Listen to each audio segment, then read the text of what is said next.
Vamos adiante, vamos falar agora sobre sobre como é que está a situação no mercado financeiro, né? Vamos saber agora qual é a relação entre o IPCA, né, que mede aí a inflação e os preços.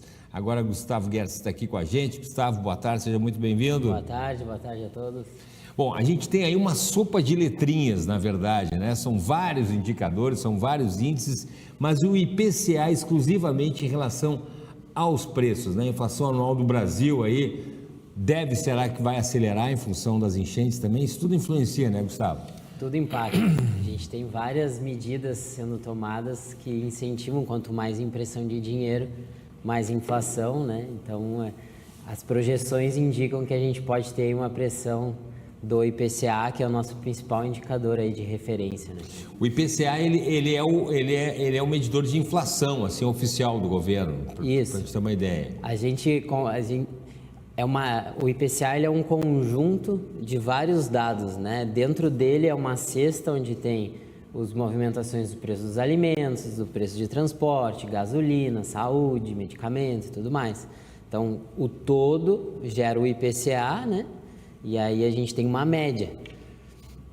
A gente tem aqui, de acordo com a matéria do Poder 360, né, o IPCA, o Índice Oficial de Inflação do Brasil, vai ser divulgado amanhã e vai servir como principal referência para a reunião do Copom também, que é outra questão que a gente acompanha bastante do Banco Central, né, Gustavo? Exatamente.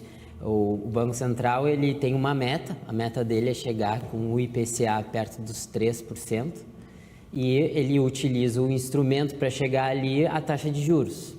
Então, a decisão do Copom vai muito em linha com as projeções do próprio IPCA, com as coisas que estão acontecendo no mercado como um todo, que interferem no bolso da gente, né? Eu acho, agora estava vendo aí, deve ficar em torno de quê? 3%, 4% mais ou menos? Será que isso? 3,5%. 3,5% da inflação, né? Eu estava vendo agora, o Plano Real deve ter feito aniversário agora em maio, né? 94, 2004, 2014, 2024, 30 anos de Plano Real. Me lembro, eu vou trazer ainda para o Gustavo umas fitas que eu tinha, eu era comentarista na TVE, de VHS, aí tá lá, Gustavo, assim, ó, a poupança hoje rendeu 54,32%, 50 e poucos por cento. Era uma coisa assim, a 30, 40, era normal. Imagina só. É impressionante isso, né? E agora a gente está vivendo um cenário completamente diferente. Completamente diferente. Então é importante, pessoal, tu fiz esse comentário aqui com o Gustavo para a gente entender, né? A questão da corrosão aí, né, do dinheiro, e a questão de você balizar também a questão dos investimentos, né? O Gustavo sempre fala aqui, né? Tem que ter um balizador para você saber se está empatando, se está, né, acima da inflação, o Gustavo fala, ou está perdendo. O primeiro indicador que a gente recomenda olhar é que tu esteja ganhando acima da inflação, porque é a perda do poder de compra. Hoje, R$100 tu compra algumas coisas. Daqui o ano que vem tu não vai conseguir comprar as mesmas coisas. Então não adianta guardar no colchão. E você tem aí investimentos com base no IPCA também? Como é que funciona isso? Tem vários produtos, né, modalidades ali dentro da renda fixa que eles são atrelados à inflação. Então ele paga um índice de rentabilidade mais a variação do IPCA, por exemplo. Então é o que a gente chama de retorno real, porque tu vai estar sempre ganhando um pouquinho acima desse indicador. Bom, aí a gente sempre volta para aquela questão do perfil do investidor, o tempo que ele vai poder deixar o dinheiro dele, né? Tem tudo isso também. Dentro dessa modalidade tem para vários perfis, né? Quanto maior a rentabilidade, claro que tem maior risco, provavelmente tu vai ter que esperar mais tempo para deixar esse dinheiro render.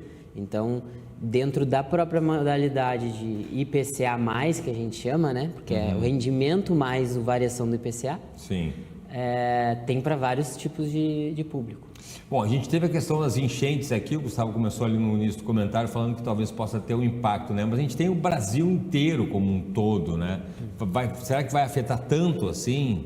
Porque a aplicação, a gente está falando em termos Brasil, né? Não é uma a aplicação não é para o Rio Grande do Sul, é para o Brasil inteiro, país inteiro. Exatamente. Pega essa situação que a gente está vivendo vai impactar um pouco, não vai ser absurdamente, sim, né? Mas vai ter impacto. Sim. Alguns falam de 0,2, 0,6 do IPCA, porque a gente tem o Rio Grande do Sul ele é muito forte no setor de alimentos, né? Sim, então tem essa ligação. Então acaba tendo uma certa referência nessa questão. Fora que é um país que contribui bastante para o governo como um todo, né? Sim, sim. Então tudo acaba gerando um certo tipo de impacto.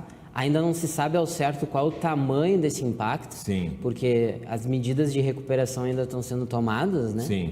Mas é aquela coisa de ficar acompanhando, monitorando. O próprio semana que vem vai ter a decisão dos juros. Eles ressaltam bastante sobre a importância de monitorar esse momento. Então ainda está muito incerto tudo isso. A gente tem tido uma queda aí de 0,25, né, por reuniões aí, né, uma tendência de queda. Para essa próxima reunião ainda está muito incerto. Os investidores, o mercado como um todo quer o 0,25 de queda. De queda. Mas está muito incerto para onde vai essa Selic. A gente deseja que venha cada vez menor, porque daí o nosso custo do dinheiro diminui, Sim. Fica mais fácil fazer outros investimentos, usar o dinheiro para outras coisas, né? Sim.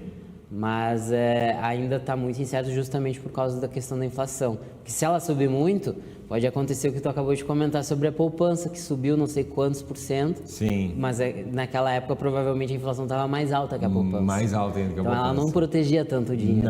Não. E aí era uma confusão. Me lembro que você pegava o dinheiro de manhã, Gustavo, ia comprar de tarde, porque já subia. Já chegava no supermercado e tinha gente ali já remarcando o preço.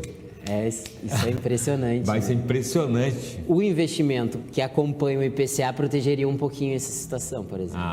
Olha que interessante. Tu estaria um pouquinho na frente, né? Com alguns juros na frente por causa do rendimento, por exemplo. Sim. Coisa que a poupança não vai junto. Bom, na semana passada, Gustavo, você tinha comentado uma questão de cautela ali. Cada tempo, ainda bem, né? Cada semana que passa, o Gustavo faz toda segunda-feira aqui o comentário dele, a gente está num ciclo também de recuperação, né? Está vendo as coisas voltarem ao normal e tal, né?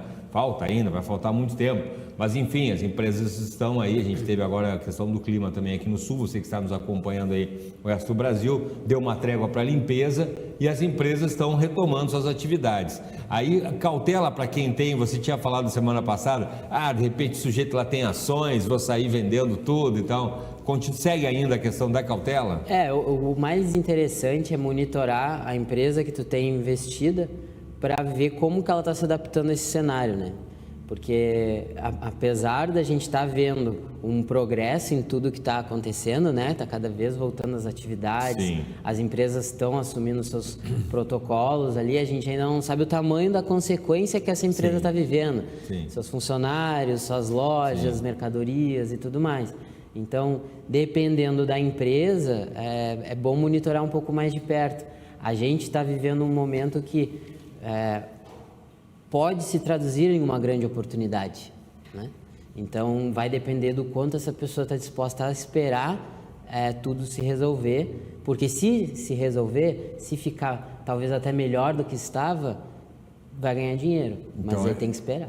Que é a questão de ter que esperar, né? A questão que a gente diz, né? Talvez um movimento, como se diz no mercado, um movimento de venda, talvez agora comprar uma ação em baixa agora, talvez seja um investimento bacana. Exatamente. Então, por isso que tem que olhar empresa por empresa, porque vai ter aquelas que vão estar numa crise tão grande que vão ter que repensar suas estratégias. Isso pode demorar mais tempo. Então, e como a gente está vendo o IPCA, né, a gente começa a olhar assim, vale a pena esperar todo esse tempo? Sim, talvez não tenha uma oportunidade mês, 2, melhor. 6 meses. Exato. Sensacional. Para quem quiser acompanhar de perto, por favor, aí, endereços nas redes sociais, Gustavo. Pelo Portal Acionista, nossas redes sociais também, Portal Acionista. Portal Acionista. Tem tudo lá. Tem os contatos. A gente está monitorando o mercado ali como um todo. Estou eu ali para entrar em contato, então estamos à disposição. Qualquer dúvida. Valeu, Gustavo. Obrigado mais uma vez, sempre uma ótima semana. Obrigado, um prazer.